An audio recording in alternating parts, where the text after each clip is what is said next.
ओम ध्येयं सदा परिभवग्नमभीष्टदोहं तीर्थास्पदं शिवविरञ्चिनुतं शरण्यं भृत्यार्तिहं प्रणतपालभवाब्धिपूतं वन्दे महापुरुषते चरणारविन्दं वन्दे महापुरुषते चरणारविन्दम्। ओम अखंडानंदबोधाय शिष्यसंतापहारिणे सच्चिदानंदरूपाय तस्मै श्री गुरवे नमः। तस्मै श्री गुरवे नमः। तस्मै श्री गुरवे नमः। पूर्व प्रसंग में आप श्रवण कर रहे थे रहपुराम संवाद। ब्रह्म विद्या के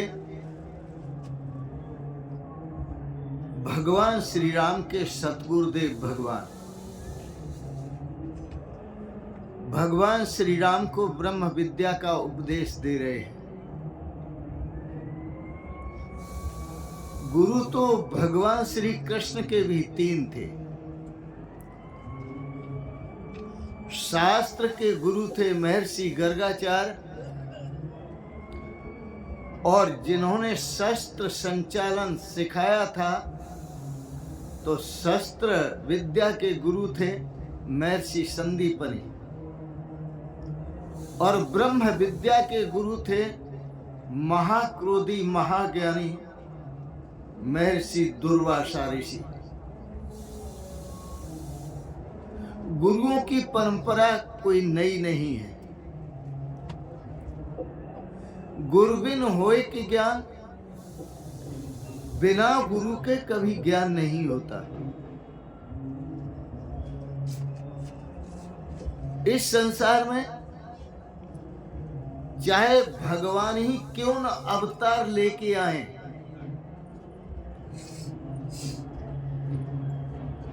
वह भी बिना गुरु के इस भव सागर से पार नहीं जाते। यह उन्होंने आचरण करके अपने चरित्र से दिखाया। गुरबिन भवनिधि तरैन कोई, जो विरंच शंकर सम होई।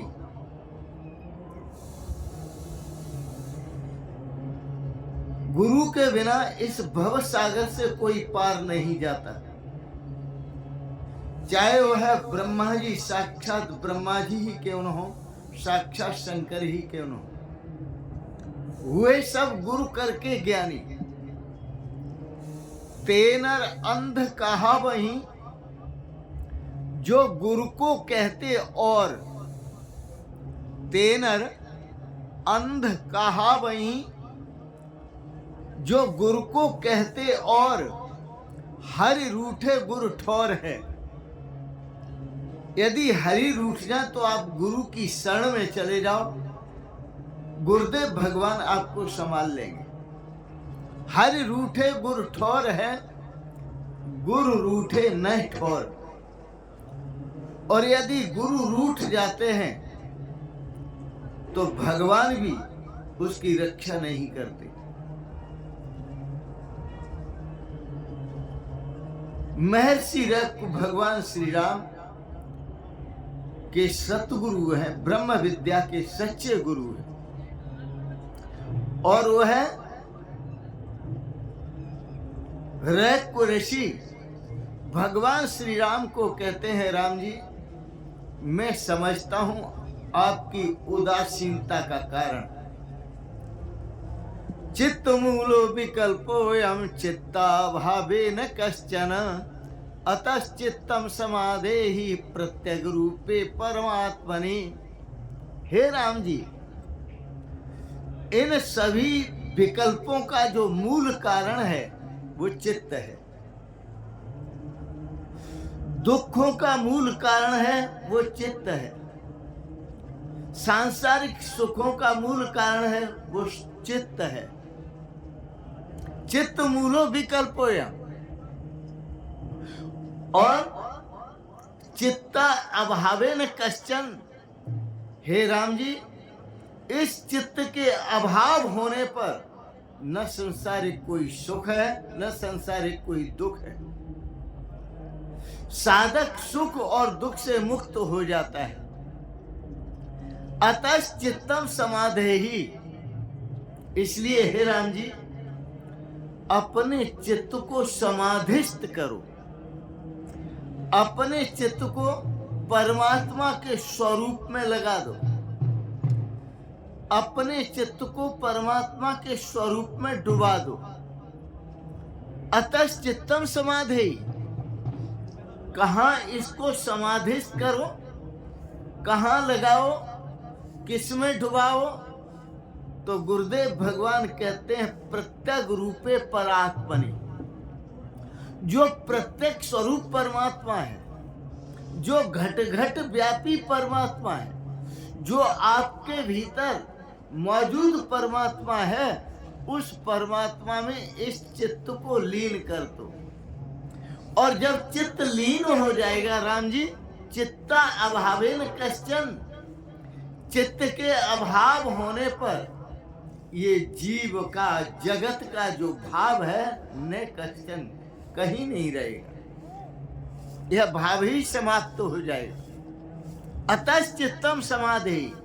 इसलिए हे राम जी, अपने चित्त को प्रत्यक्ष स्वरूप परमात्मा में, जो अपने भीतर परमात्मा है, जो व्यापक परमात्मा है, वही आत्म स्वरूप से अपना स्वरूप परमात्मा है, उस आत्म स्वरूप परमात्मा में अपने चित्त को समाधिस्थ कर दो। वही परमात्मा है जिसके लिए वेद ने कहा कश्चित धीरा प्रत्यक आत्मानम इच्छत। राम जी, कोई धीर पुरुष ही ऐसा होता है जो इस प्रत्येक आत्म तत्व को प्राप्त करने की इच्छा रखता है। कश्चित धीर प्रत्येक आत्मानम इच्छत। कोई धीर पुरुष ही ऐसा होता है जो प्रत्येक आत्म तत्व की अनुभूति करता है। प्रत्येक का मतलब अपने ही भीतर, प्रत्येक का मतलब अपने ही अंदर, प्रत्येक का मतलब अपना ही निजी स्वरूप जो परमात्मा है उसका अनुभव करता है। तो हे राम जी, इस विकल्प का जो मूल कारण है, इस विकल्प का, इस भेद का जो मूल कारण है, इस द्वैत का जो मूल कारण है, वो चित्त है। अगर चित्त न हो तो कोई भेद नहीं होगा। आत्मा और परमात्मा का कोई भेद नहीं दिखेगा, मेरा तुम्हारा कोई भेद नहीं दिखेगा। इसलिए प्रत्यक्ष स्वरूप परमात्मा में तुम अपने इस चित्त को एकाग्र करके डुबा दो। अखंडानंदम आत्मानं विज्ञाय स्वस्वरूपतः वहरन्तः सदानंदा रसस्वादनम आत्मनि। हे राम जी, यह आपका जो स्वरूप है, यहाँ पर गुरुदेव भगवान संबोधित राम जी को कर रहे हैं, लेकिन यह सुंदर ब्रह्म विद्या का उपदेश आप सबको दे रहे हैं। यह महाकुंभ का सुंदर अवसर और तीर्थराज प्रयाग में आप बैठे हुए हैं और ब्रह्म विद्या का उपदेश यहाँ श्री गंगा जी के तट पर, संगम के तट पर बैठकर बड़े प्रेम से आप श्रवण कर रहे हैं। अखंडानंदम आत्मानम विज्ञाय स्वस्वरूपतः। हे राम जी, वह जो अखंड आनंद स्वरूप परमात्मा है, वो तुम्हारा निजी स्वरूप है और उसे निजी स्वरूप से जानकर, अखंडानंदम आत्मानम विज्ञाय जानकर, अखंड आनंद स्वरूप आत्मा को, परमात्मा स्वरूप को अपने स्वरूप से जानकर आप आत्मा में ही अंदर से और बाहर से, भीतर से और बाहर से, भीतर से भी और बाहर से सदा आनंद का रस स्वाद करो, सदा आनंद का रस लो, सदा आनंद की अनुभूति करो। अखंडानंदम आत्मानं विज्ञाय स्वस्वरूपतः बहिरंतः सदानंद रसस्वादनमात्मनि। राम जी, यदि चित्त को सामने रखकर आप देखेंगे, मन को आगे करके देखेंगे, तो आपको जगत दिखाई देगा, परमात्मा दिखाई नहीं देगा। और यदि आप मन को हटा करके देखेंगे तो जगदीश दिखाई देगा, जगत दिखाई नहीं देगा। इसलिए राम जी, देखना है तो मन को एक तरफ किनारे करके, एक तरफ हटा करके और फिर जगत को देखो, तो आप पाओगे कि यहाँ आपके स्वरूप से भिन्न कुछ भी नहीं है। जिधर आप देखेंगे उधर आप यही देखेंगे कि मैं ही मैं हूं, मेरे परमात्मा स्वरूप से भिन्न कुछ भी नहीं है। अखंडानंदम आत्मानं विज्ञाय स्वस्वरूपतः बहिरंतः सदानंद रसस्वादनमात्मनि। हे राम जी, रस लेना है तो अपने आत्म स्वरूप का रस लो। क्या गजब है! यह मन जो रस लेता है वह बाहर से रस लेता है।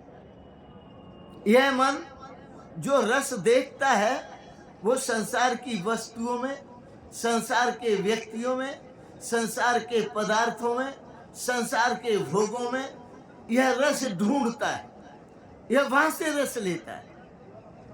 और राम जी, जबकि वहां कोई रस नहीं है, परिणाम उन रसों का विरस होता है, परिणाम उन सुखों का दुख होता है, परिणाम उन सुविधाओं का असुविधाएं होता है, परिणाम उन व्यवस्थाओं का आफत होती है।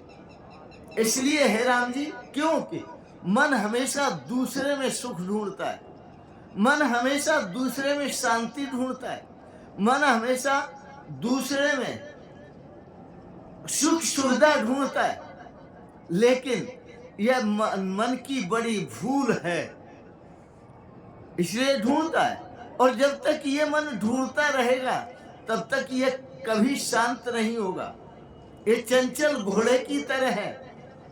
इसको शास्त्र में अश्वत्थ भी कहा है। चंचल घोड़े की तरह घोड़ा कभी स्थिर नहीं रहता, वह हमेशा चंचल रहता है। इसी प्रकार से ये मन जो है बड़ा चंचल है।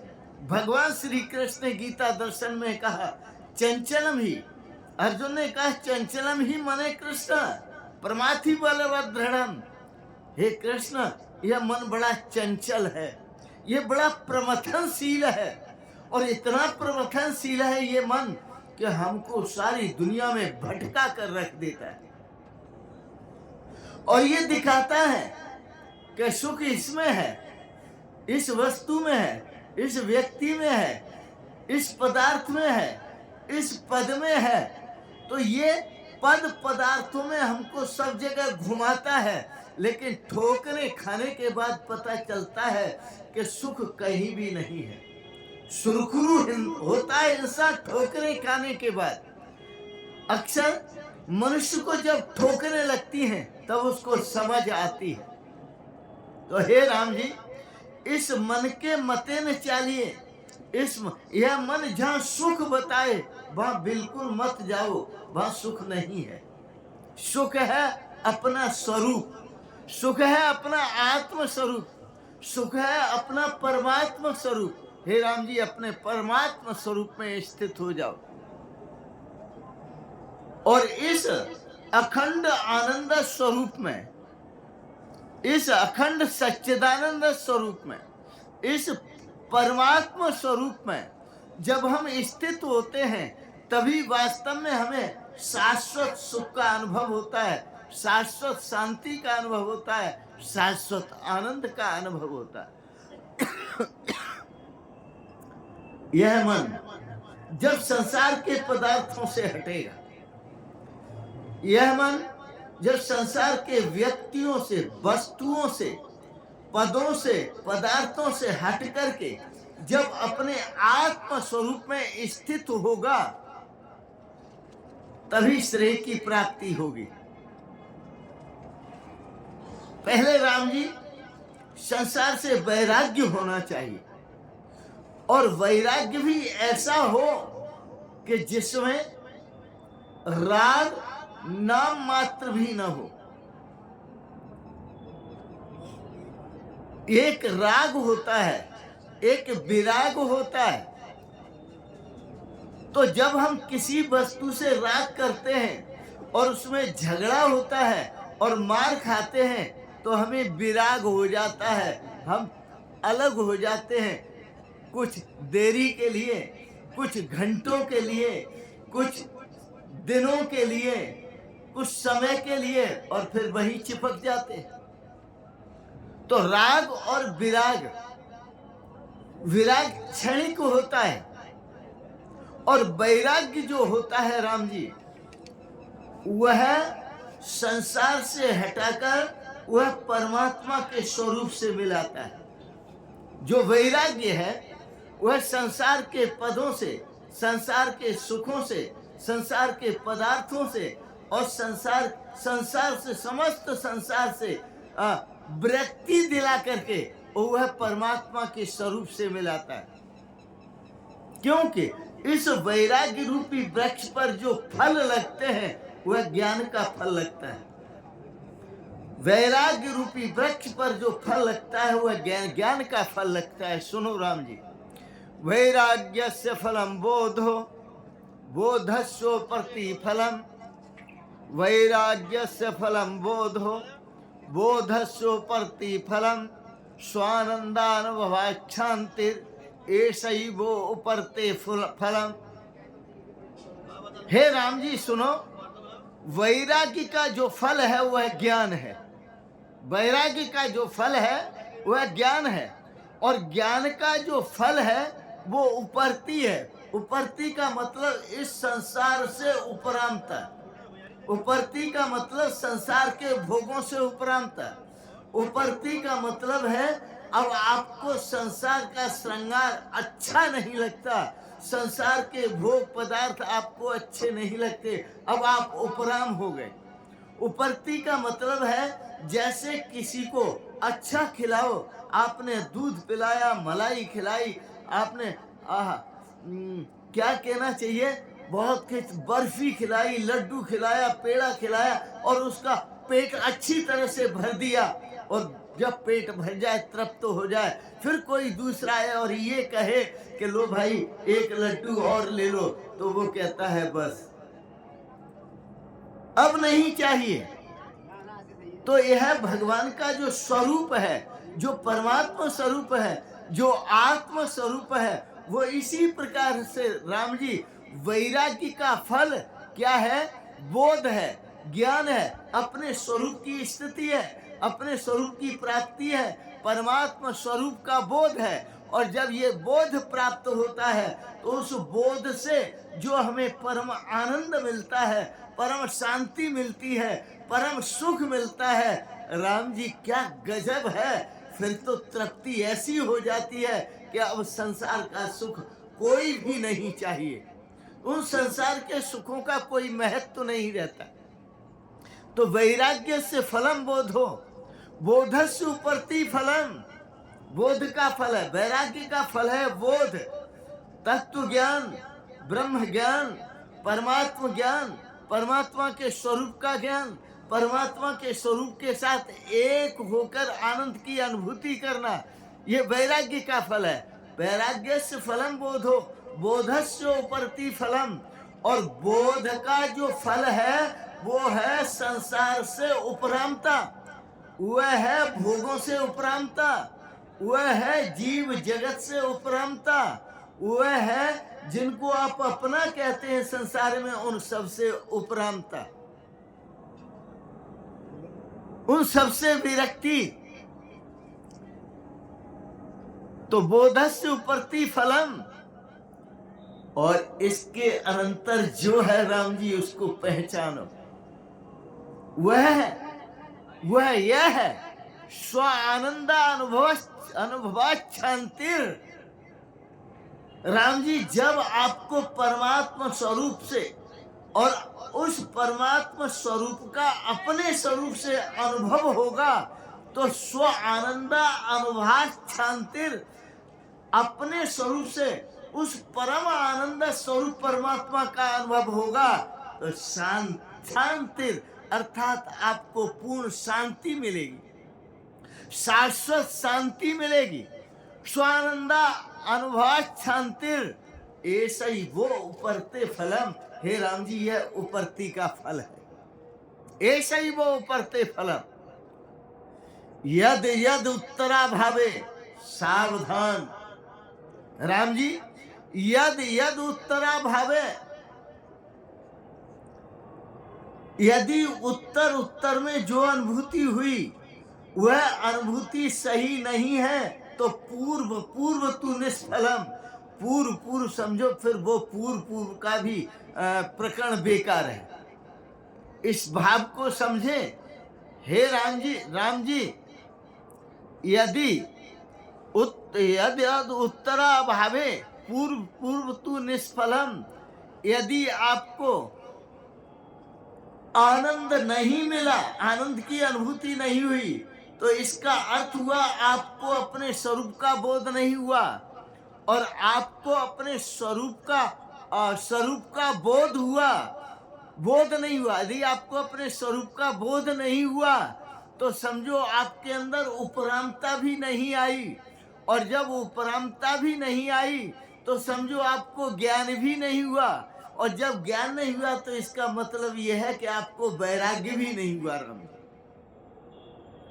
क्योंकि जहां वैराग्य होता है वहां ज्ञान अवश्य टिकता है, और जहां ज्ञान होता है वहां उपरामता अवश्य टिकती है, और जहां स्वानंद का अनुभव होता है,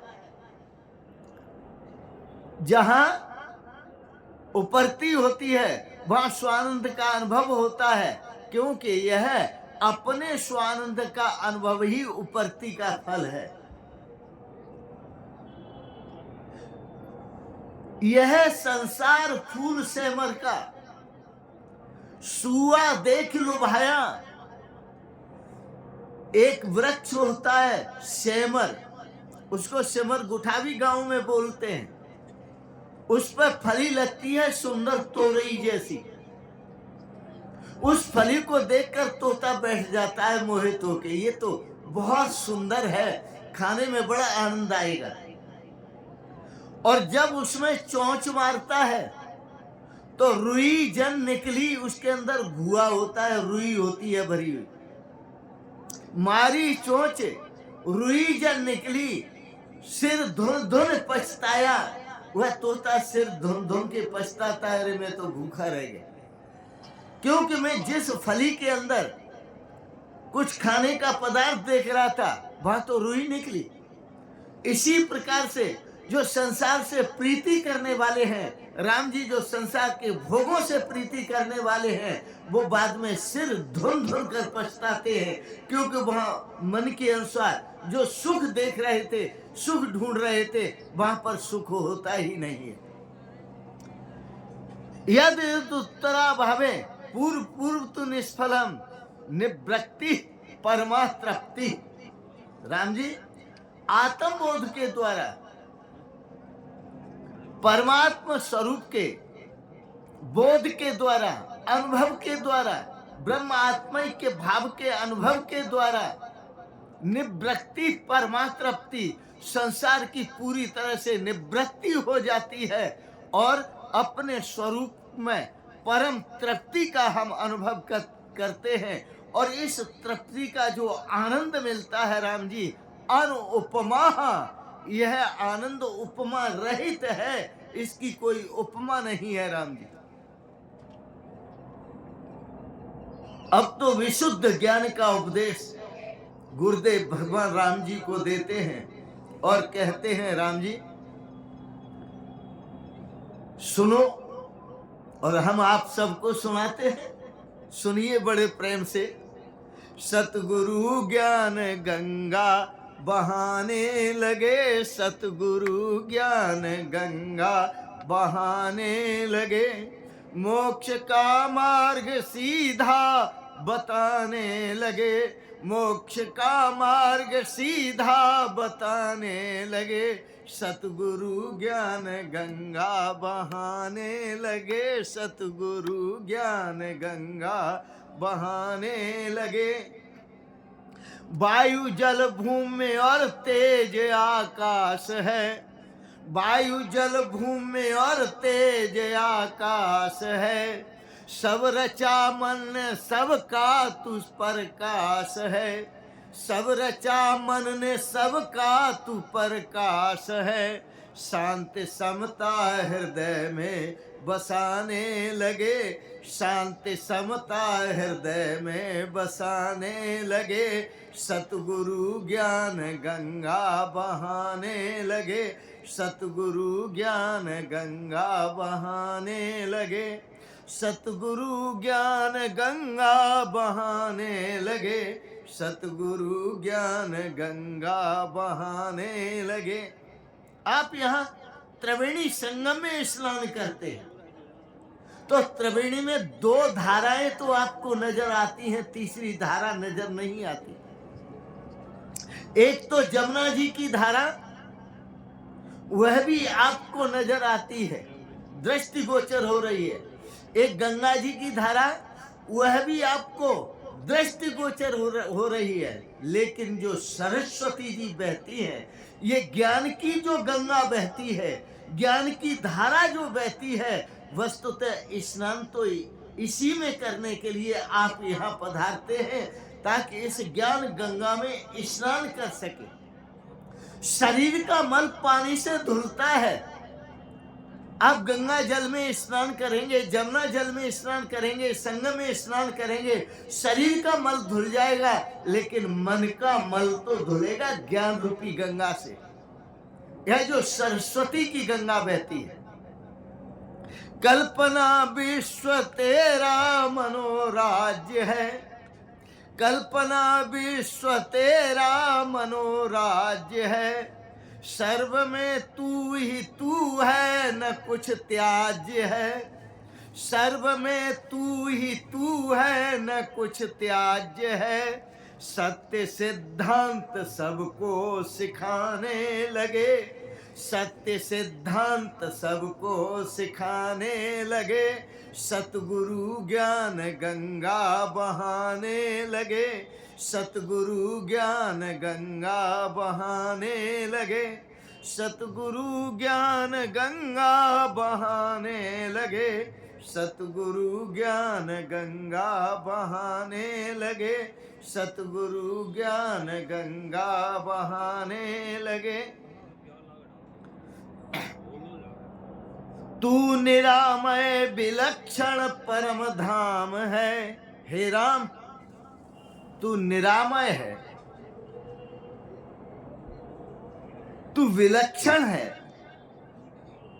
तू परम धाम है, तू निरामय विलक्षण परम धाम है, तू तो बेलिंग बेरूप बेनाम है, तू तो बेलिंग बेरूप बेनाम है, दिव्य जीवन यही है बताने लगे, दिव्य जीवन यही है बताने लगे, दिव्य जीवन यही है बताने लगे, दिव्य जीवन यही है बताने लगे, सतगुरु ज्ञान गंगा बहाने लगे, सतगुरु ज्ञान गंगा बहाने लगे, सतगुरु ज्ञान गंगा बहाने लगे। तू सत और असत से परे दिव्य है, तू सत और, हे राम जी आप सत से भी परे हैं और असत से भी परे हैं। आपका स्वरूप तो परम दिव्य है। तू सत और असत से परे दिव्य है। ज्योति का ज्योति तू सत्य उपदेश है। ज्योति का ज्योति तू सत्य उपदेश है। वेद का सार प्रभुता जताने लगे। वेद का सार प्रभुता जताने लगे। सतगुरु ज्ञान गंगा बहाने लगे। सतगुरु ज्ञान गंगा बहाने लगे। सतगुरु ज्ञान गंगा बहाने लगे। ओम पूर्णमदः पूर्णमिदं पूर्णात् पूर्णमुदच्यते पूर्णस्य पूर्णमादाय पूर्णमेवा अवशिष्यते। ओम शांति शांति शांति। आज के प्रसंग आपने बड़े प्रेम और श्रद्धा से राम रैक संवाद गुरु शिष्य संवाद आपने श्रवण किया, इसके लिए बहुत बहुत अनुग्रहित हैं। यह पवित्र पवित्र परम पवित्र भूमि है, संगम की भूमि है, तीर्थराज प्रयाग की भूमि है, जहां आप इस दिव्य उपदेश को श्रवण कर रहे हैं और आगे भी श्रवण करते रहेंगे। आपने बड़े प्रेम और श्रद्धा से यह राम रैक संवाद दिव्य उपदेश श्रवण किया, इसके लिए बहुत बहुत अनुग्रहित हैं। और आप सबके लिए भगवान से प्रार्थना करते हैं, भगवान आपको सदा सपरिवार स्वस्थ और सुखी रखे, इसी सुखी रखे सपरिवार, और आपको ज्ञान भक्ति प्रदान करें। आपको भी अपने स्वरूप का बोध प्राप्त हो, जिससे आप परम आनंदमय जीवन बिता सके, परम शांतिमय जीवन बिता सके, परम सुखमय जीवन बिता सके। इन शब्दों के साथ ही आपको बहुत बहुत शुभकामनाएं, बहुत बहुत आशीर्वाद और बहुत बहुत प्रणाम प्रणाम प्रणाम। शिवोहम शिवोहम शिवोहम शिवो